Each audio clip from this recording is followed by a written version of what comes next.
Okay, so welcome to the fourth and final workshop of the Salmon Packaging Design Competition. I'm going to share my slides and we'll get started with that. So bear with me 1 second. This is me. So I'm welcoming you back if you've already been here. If this is your first time, welcome for the first time. My name is Gilad Rosenzweig. I am a lecturer at the MIT Department of Architecture and the director of MIT Design X, which is the Center for Innovation and Entrepreneurship at the Morningside Academy for Design at MIT. So I said a lot of things. We all work together there in the School of Architecture and Planning and actually really across MIT to help people who have ideas and help them turn them into actual ventures, nonprofits, or sometimes just processes or designs that need to come to life. And that's what we're doing here with this competition. We're taking a lot of our material, translated it to suit a design competition, and specifically this one for packaging of prepared fish products from Chile. And we found that actually it works quite well because it's the design process. It's understanding what the users need. So a reminder of what we've done so far, an understanding of the needs of the consumer, understanding what it is that they're both looking for in a product, but also what they're looking for in the experience of a design.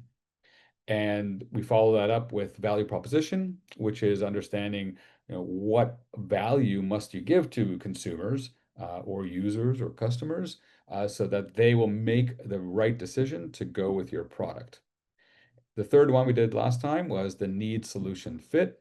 So that's where we started sort of translating what we looked at in both the needs analysis and the value proposition, and seeing how a concept could be created and the start of design specifications, whether it's size, format, materials, or usability.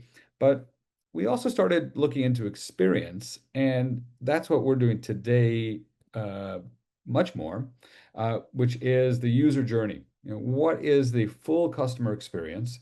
In general, if it's for any business, it would be from even online purchase or retail shelf to the preparation and disposal of the product, and in this case, also the package, right? So we're going to spend some time now talking about user journey and all that has to go into it, and we'll have an example of a few things that you'll be looking at. And in this case, with a package, so when you have a package or a product, the user journey could start in different places depending who you are. We actually want you to look at the full user experience that everybody has with this product, with this package, not just the end user. And that will you'll see that in a few minutes. So do that. So the objectives of this last workshop are to look at the full life cycle of a product, but from the user or the user customer's point of view.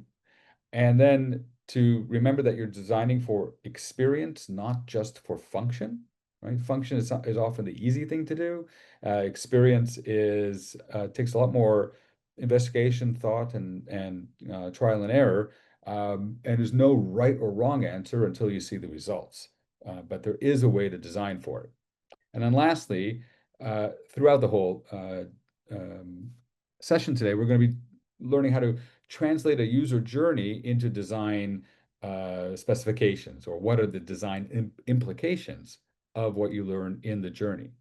The journey is for you, the designer, to basically go through the life cycle of the product from the user's point of view, and then understanding what it is they do with it and how they make their decisions, and then designing to make sure that the user journey, the user experience is always good. So as soon as you notice something is not good in the journey, then it means it needs to be corrected or improved. So a user journey map is a timeline or a sketch of the series of steps that a user takes before, during, and after interacting with your products or services. And the reason we say before, during, and after is that a lot of people only think of the during. right? They think, well, this product I have or this package of with my meal is right here in front of me, and that's where it starts and that's where it ends. And it's not at all the case, right? It took a lot of steps to get to the point where that product is at your home or your office, sitting with you. And after you're done, that product still has a little bit of life to go.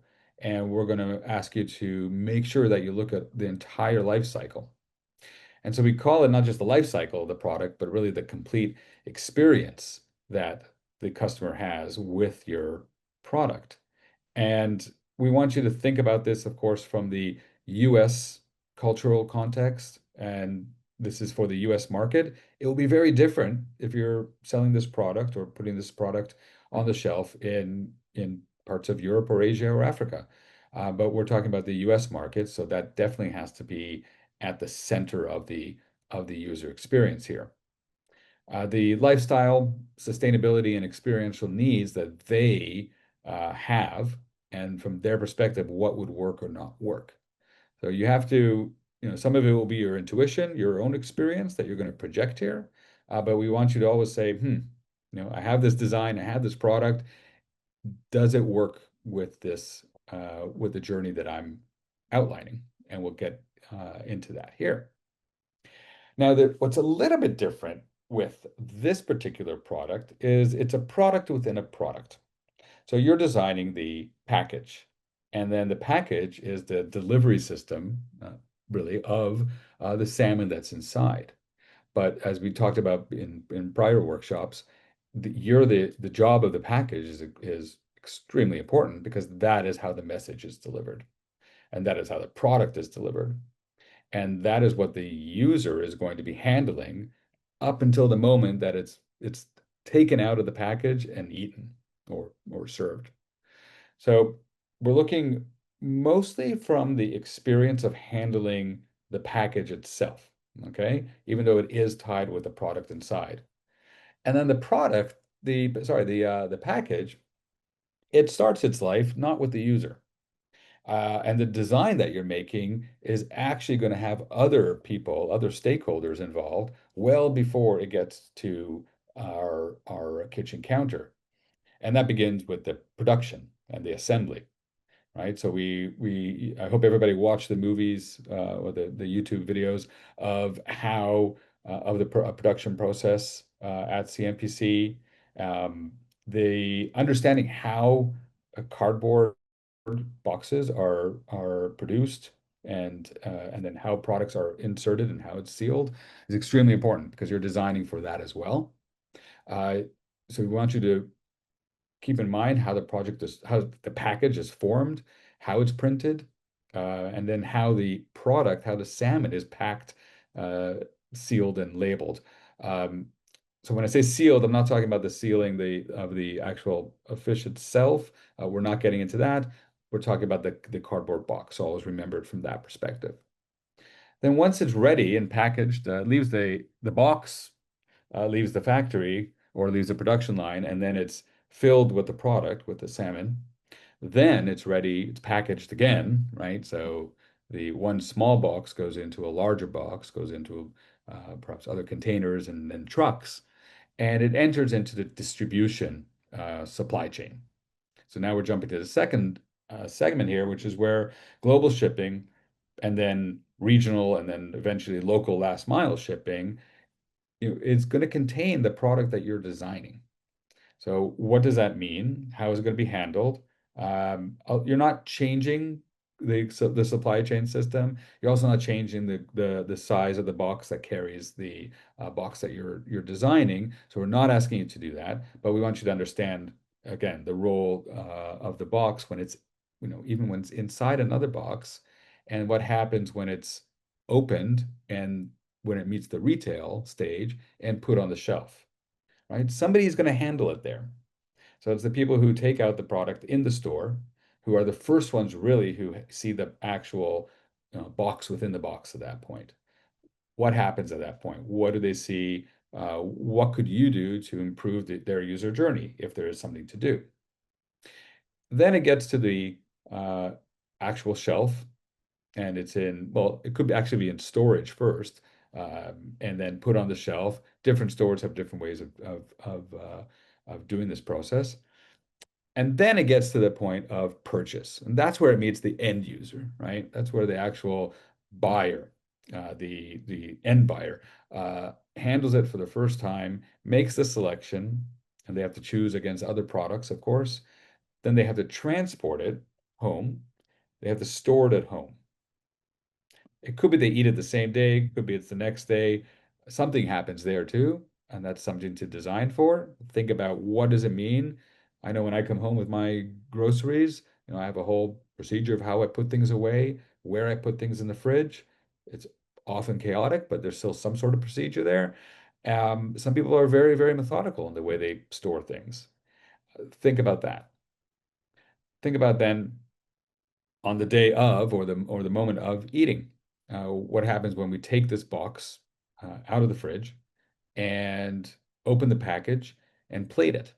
Or maybe it's not being plated. That's actually a big question here. The meal experience, the interaction at the table, right? Does it include the box or does it not include the box? You should definitely be thinking about that. And then what happens after, right? So now you have a box that is empty of its product. What is the next step for it? So all these things, these are in the general description of what needs to be thought of in the user journey. Each one of these has, easily like 10 steps, if not more. So starting with the production side, the material, which again you saw in the video more information about it, and understanding more how it is loaded, cut, printed, folded. You're not redesigning the assembly line. That's not what we're looking for, but we want you to have an understanding of it. The closer you are to how things are made will help you make a better product. Then how is the salmon inserted? How is the product inserted and the package closed? Um, you know, perhaps, and if you have some questions, you can actually, this would be a good day to ask them. What happens when it's closed? How quick is this process? Where is it stored right away? This is something that needs to be refrigerated, so it's not going to sit on a factory floor, for instance, for days, like a box of shirts. And then the labeling and the shipment. When is the labeling done before or after? And then getting ready for shipment at the production side. So what we kind of started talking about in the previous one. Same thing with distribution, right? There's two steps, two big steps from Chile to the United States. Uh, what's involved as far as shipping and also customs? It's good to know this. Again, you're not redesigning the customs process, but it's good to know. This is a good learning experience for you to say, yeah, how does this even work? And how could then our design actually make this work better? Within the US, of course, it's getting it to regional hubs, to the supermarkets, and then to the local stores. So that's right. So that's all happening before there's any, quote unquote, user of the product of the actual food and the box with it. We're just up until this point, we're talking about the very important people who make the product, who fill the product, who deliver the product, and get it onto the shelf. And then at that point, it transitions to the end user, and that's where we have what is called the first impression. Right? That's where when we go to the stores and see the product for the first time, everything that happened before kind of doesn't matter about how it's packaged and how it came in a box or in a truck or an airplane. What we see is a product that is magically on the shelf, and that is has to be well designed. That is how our user journey really begins as that end customer. So you can almost like have that cycle. You can design this however you wish, but you kind of imagine that first part being up until the shelf, and then what happens going forward. So the shelf presence and the first impression, how does it appear on the shelf? And if anybody's had a chance to see it in the stores, that would be wonderful. Or to see some other, similar products or competitors on the shelf and see, how, how does actual shelf position or maybe the way the product is then designed make it easier for a customer to see it and then purchase it, right? So you're competing for attention amongst other products, usually against similar products. Um, that has design implications. Okay. So this is every time we're going to mention one of these, we'll talk about the design implications. And here, visibility, of course, is well, kind of number one. You really want to make sure that the product is seen and not just seen, but it has that presence. Whether it's color, whether it's something about the design, something about images, or the box itself. What is it doing to kind of catch my eye? The I'm sure everybody here has bought at some point bottled water. And we try maybe not to, but I do have a thermos somewhere. But we do buy and people buy millions or billions of these bottles every year. And then a few years ago, I can't remember exactly what year, company came up with the box water, right? So it's the same water, right? Water is water. It can be, depending where it comes from, it might taste a bit fresher, but basically it's water. And it's really about the packaging and the story that you're telling. But that box of water, all of a sudden, like, oh, I'm going to buy a box of water. It's not necessarily more sustainable. Uh, there's there's a couple materials built in there together. It's not just cardboard, but it got visibility. It was a great marketing. I think they're still doing okay. I don't know enough about the product, but if you haven't seen it, I think it's called box water or water in a box. And then, of course, the storytelling that comes with it. So coming back to our story and what we talked about in the last few workshops is the again the experience of the product, maybe the history, not the history of going back 100 years in time, but the history of that product, from a few days ago, where it was in the ocean, right? You're telling the story of the fish, right? So how's the package going to help do that? So the visibility, the storytelling, and then shelf efficiency.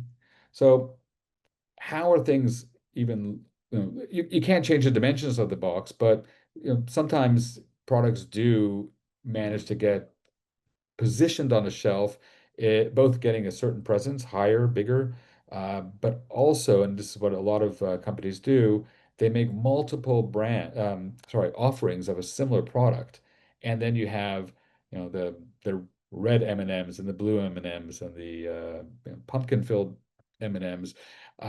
It actually just gets you more shelf space and and presence, and it really helps the whole team kind of sell itself. It's kind of like that when the Tour de France is on, it's many bikers together have to help position to get one person to go ahead.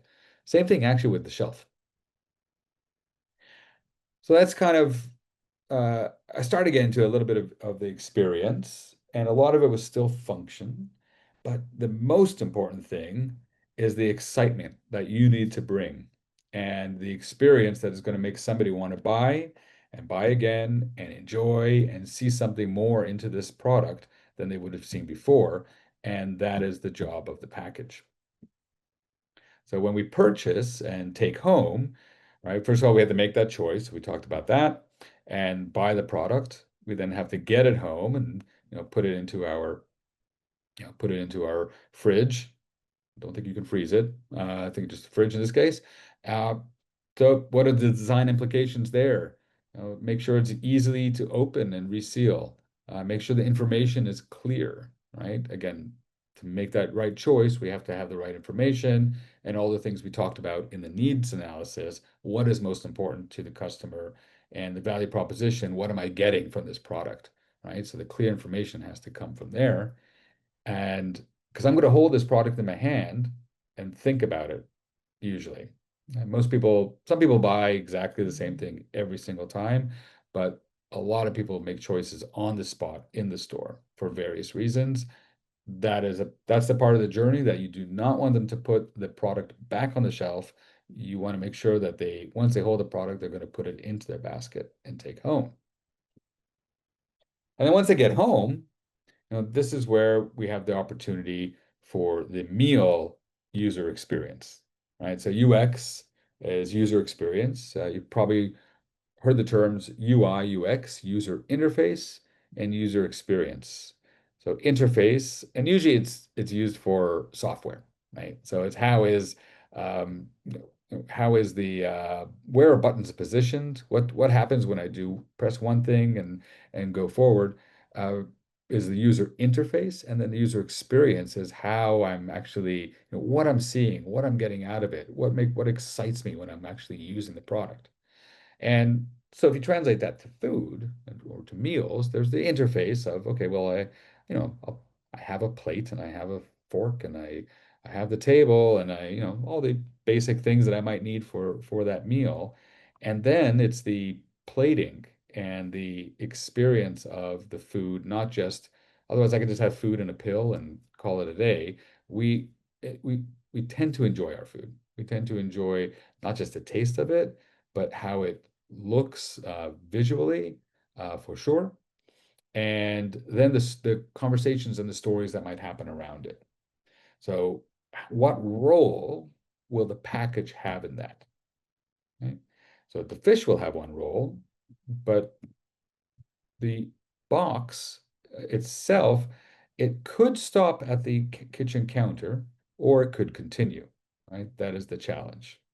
So how does the box open? Okay, functionally, how does it open? But then should it appear nicely on a counter or on the table, right? Or does the design complement the meal or does it disappear completely? Now, it could be both, but you could think about the option. And this isn't crazy because if you think about it, we eat from boxes quite often, right? So if anybody's ever had a pizza, uh, especially at work meetings, it's usually just put on the table and we just take it, we just eat straight from it. Uh, that is, that's an opportunity. All of a sudden, you're replacing the plate, the box is the plate. What is that experience going to be like for the salmon, not just for Latitude 45 products, not for the other ones. But bento boxes, the one on the left, the bento box is a Japanese food presentation style where you put things in an actual. Usually it's a reusable box, but often now it's actually cardboard or other products that are used material, sorry, to present food in a very nicely, beautifully arranged and organized fashion with all the different items in it, right? And that you wouldn't dare take it out of that and put it into a plate. That's, into a serving tray. That is the serving tray. It becomes it.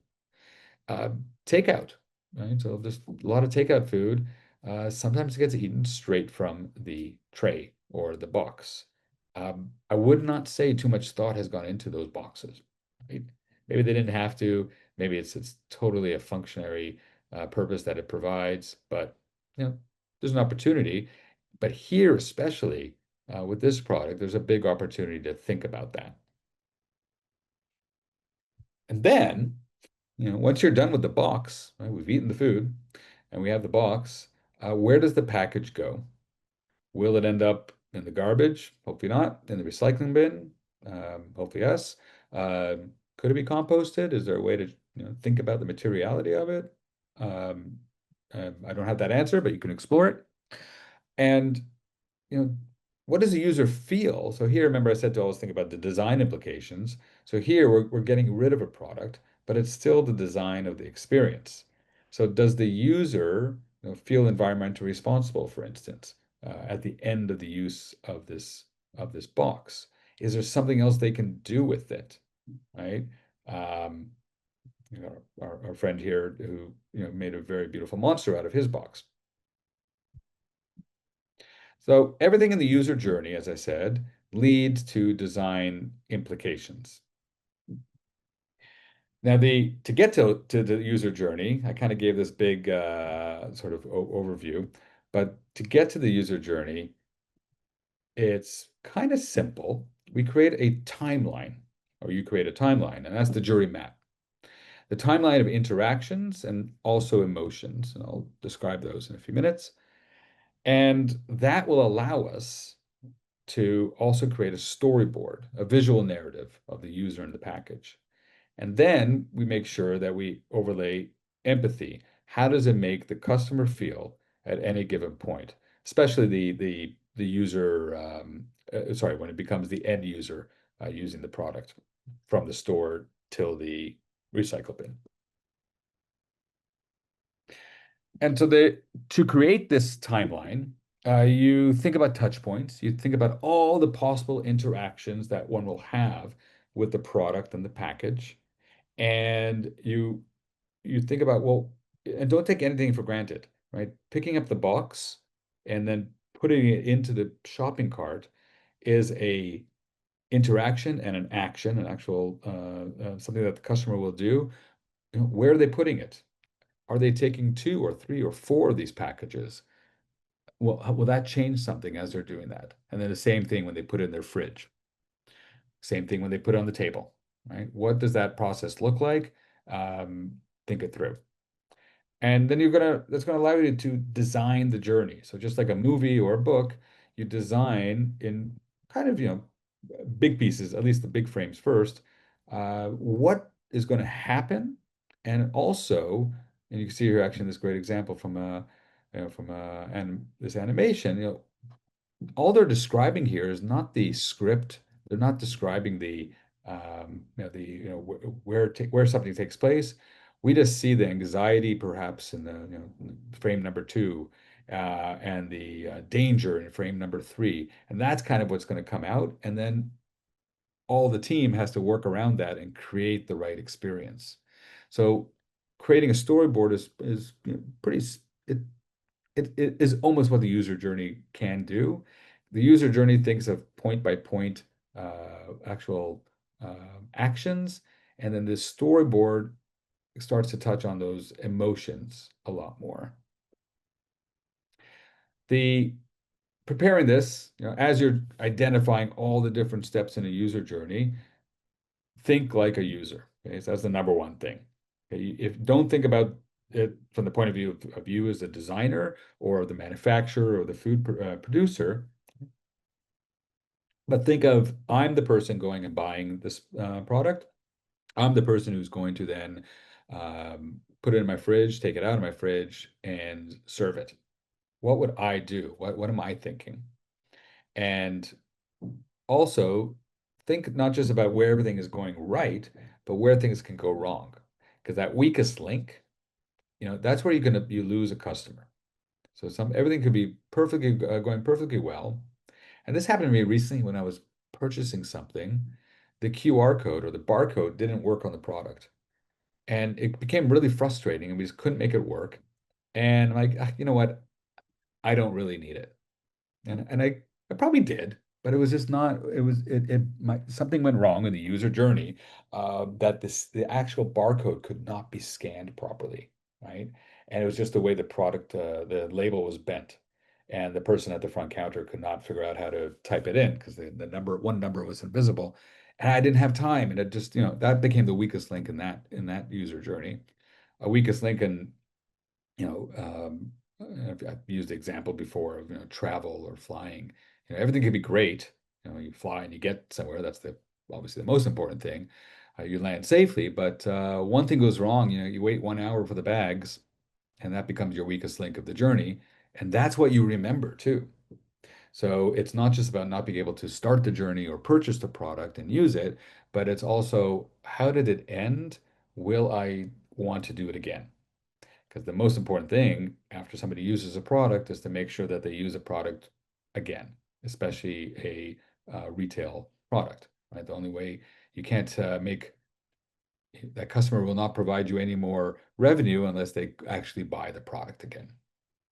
So think about the weakest link and make sure that there should not be one. If there is one, what could be done design-wise to make it less, definitely less damaging or not at all damaging? That's the most important thing. So first thing, user-centered. So thinking like the user, that is how you design it. Second thing is that, yes, this is, again, design, right? So this is, once you know the journey, you should be able to design a product to both attract, then maintain and retain the customer, or retain meaning they'll purchase again. So it's a whole design process for that, not just the actual design that you're creating. And then the user journey will basically lay out specifications for you, right? You're going to understand, okay, this is going to have to be, stacked in this way. The letters should be this big, perhaps. The opening of the box should be done in such a way that when it's open, this is what it looks like. How is the box going to bend when you open it? What and of course, what does it say inside and out?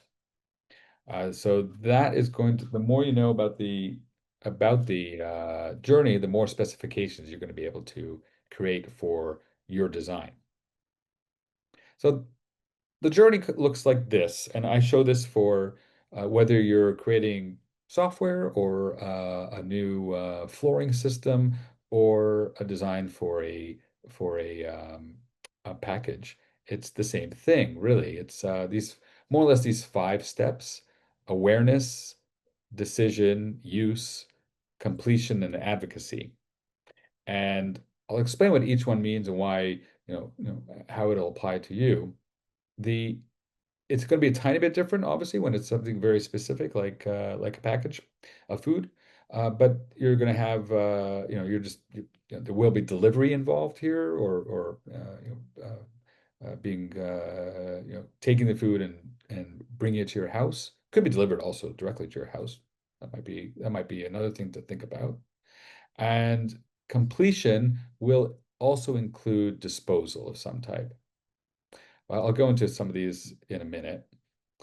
Remember I said the overlay of emotions. So always think about what moment uh, should the user remember most, or there could be actually a few moments. The What they remember and the positive feeling they get out of the use of the product is what's going to make them happy just as much as the product itself. How would they then become your advocates, right? So how are they going to describe this packaging to a friend? If they had a good experience with the package, in addition to the product inside, that is also going to help make a happy customer and make new ones. And what should they feel after the meal? And then also, how does your design, because this is, of course, the origin of this product from Chile. What is your design, or how does your design tell the story of Chilean salmon, right? Do you want to incorporate that as well? The the connecting, when you're starting to connect the story of the actual product to the culture or location where it comes from, and also the sustainability that is extremely important in this case, to the producer at MultiX. That is something that should probably come out somehow in the packaging and in the messaging. Uh, there's many ways to do that, but we want you to think how it could be done. So what most people think about is this middle piece, right? So on the whole user journey, they think about the use, right? The box is in my fridge and I just eat it, right? And probably for my kids, that is probably very true. Just the food ends up in the fridge and then ends up in their plate, and that plate, ends up being washed somehow, right? So there is, for some people that might be the use. But for the person who's buying the product and going through a much larger part of the user journey, it's way more than just that sort of core function of box with food eaten and disposed. But that is the middle, and that's what we're kind of going to remember the most. So that is why I actually bring it up first and why it's right there big in the center, because that is the main user experience. However, it has to begin back here, right? We have to, first of all, be aware that the product exists.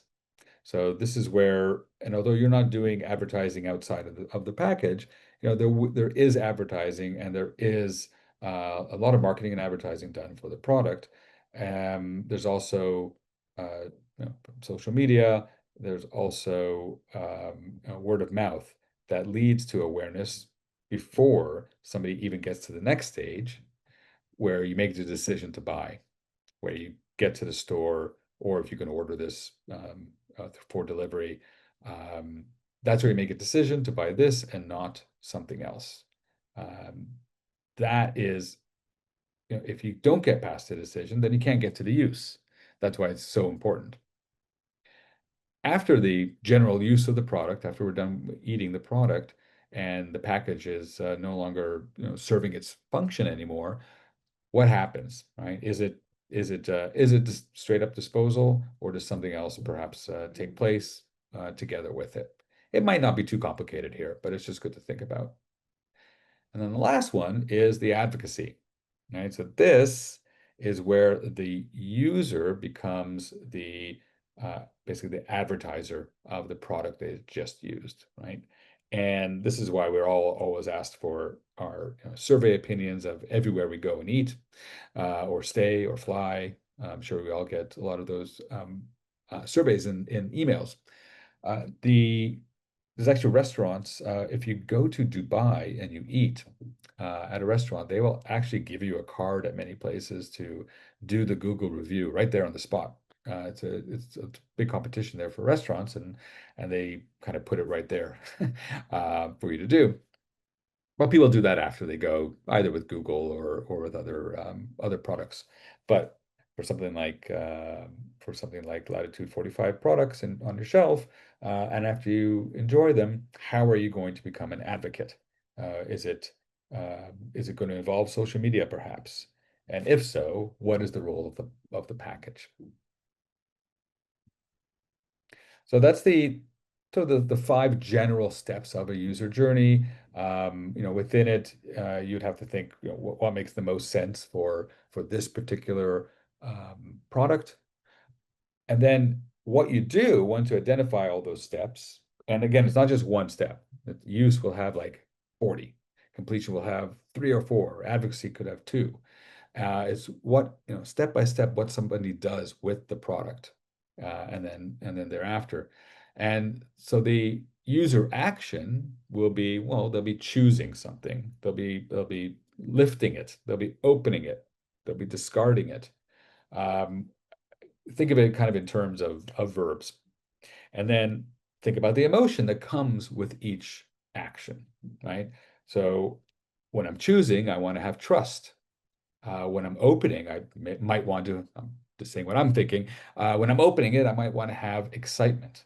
Um, but what's also really important with products is familiarity. So I want to also somehow have maybe a personal connection to this product time and time again. And your design response is then going to have to address not just the action, but also the emotion, right? Because it's not just about, if it was just about opening, then you just make the most functionary opening tab and call it a day. But it's beyond that. It's also the emotion and excitement, if it is excitement, involved that you need to design for.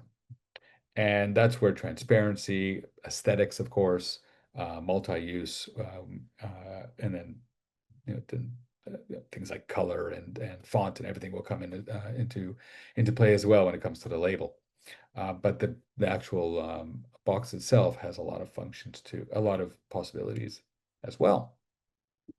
And then, we're not going to you're not going to necessarily do this, but this is actually a piece from our modules. When people create prototypes, we ask them to take the user journey and then identify the specific functions that happen or the actions, and then start to think about all the specifications that they should be addressing.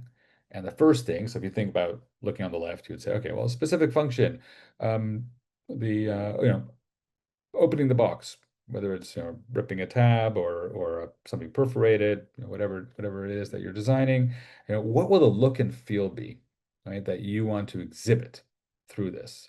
Do you want it to be, is it going to be something that's going to be modern or historic or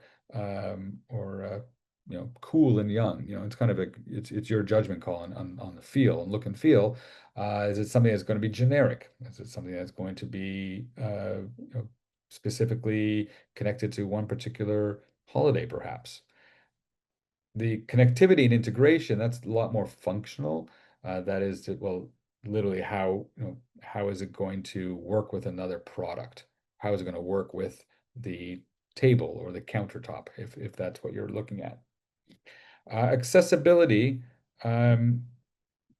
Well, accessibility is kind of what it sounds like. What can what can multiple users, what do they require from a product in order to have access to it? That involves often language. When talking about maybe not a package, but something larger that involves disability access, that's another story. So here we're not necessarily talking about too many things, but still, what would prevent one person from using this versus another? And then it's the size, speed, quantities. So probably no speed involved here, but the um, the size, not of the overall dimensions, because those are restricted, but what other parts of the size might affect. Well, especially when it comes to like the opening, should it be a big tab, small tab? Does that what is affecting that decision? It's not just, I think it should be here or there. You want it to work nicely. So again, accessibility, so it's easy to open.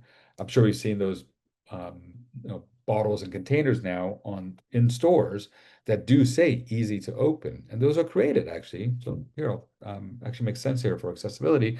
Those are created often for people who have less agility with their hands. My mom, for instance, she definitely needs certain things to be open, and they need to be easily openable. So that was created in order to address specifically that need. Um, so that is something to take into consideration. Your user journey, I'm going to give you a completely different example here, nothing to do with food at all, but something that everybody probably is familiar with. Uber. This is a student project that created this, um, imagining the user journey of a first ride on an Uber, not every ride, because now you'd only start with the middle, requesting a ride. But at first, when Uber first got started, I don't know how many years ago that was now, 15. Um, the decision to even know that Uber exists and to download it, that was something that had to be thought through. And then the registration and adding your payment and verifying your account, like all these things were nothing was a given. And then eventually it became, okay, you set your ride, you request it, you find the car, you take the ride. That's the actual middle part, the use. You get into the car, you go somewhere, you get out, but all these things happen around. And then, of course, as you know, after the ride, you rate and give a tip, if desired, to the driver. Now, what Uber learned from, constantly changing their user journey or their experience, at first you did not know the price, and then it became that you could choose the price is now set, for quite a while now. Um, and then you didn't know, you wouldn't necessarily know how fast the car was coming, and then that got changed, so you know exactly where the car is that's coming to you, not just how quickly they're going to come to you. So you might even cross the street because you realize they're coming from the other direction. That was learned through good user journey planning. And then some people charge their Uber ride personally, and sometimes you're traveling for work. So you're able to very easily on Uber switch your payments. You can also split a payment. All these things, these are very well thought out. This is software, of course, that's doing it, so it's a digital interaction. But in the end of the day, it's also the getting into that car, and the car itself would have to be, um, often cars are good Uber drivers often will have the front seat already pushed up, so you have more room in the back. Some provide you water when you get in. Um, that's not necessarily Uber telling them to do that. That's maybe them, being creating their own good user journey, but it's all thought out. And the the response or the what they're getting from it in for the driver's sake is potentially a higher tip, and definitely, hopefully getting that 5-star rating, which is extremely important for them. So that is where I'm going to leave it today, and hopefully we're going to have some questions, and then also this will be the last time we'll meet before submissions are due, which is in, I guess, 19 days, if I see that right. Let me just do a stop share so I can see everybody again. Okay. but I would love to see if there are any questions. And I see there's something in the chat. I don't know if that was before. Coincidentally, we talk about water. I was just reading about liquid death, water in a can, right? Um, I did see that recently, Grania. Okay. Um, Good. How are people doing with their designs? Anybody going to be submitting soon? Or we still got a few weeks to work on it. Okay. Be seeing a shy bunch. That's okay. Gillette, Yes. do you have any benchmark layout for comparing these specs that you were talking before? Because as you need to consider these five stages of awareness, decision, use, completion, and so on. Yep. I don't know if exists any layout for comparing several kind of products in this stage. Um, so for comparing. Yeah, like making a benchmark of the different kinds of packaging in this case. Mhm. I mean, if you think about those five stages, you know, benchmarks would be well, your metrics, every stage or every almost every action should have a metric attached to it. So it's like, will this be based on this design? Will people buy it and then take it home? Will they buy two of them or three of them because there's something about the package that actually encourages multiple versions of the same of the product, which exists in this case. That's correct, Felipe? There's multiple products. It's not Yeah. just one.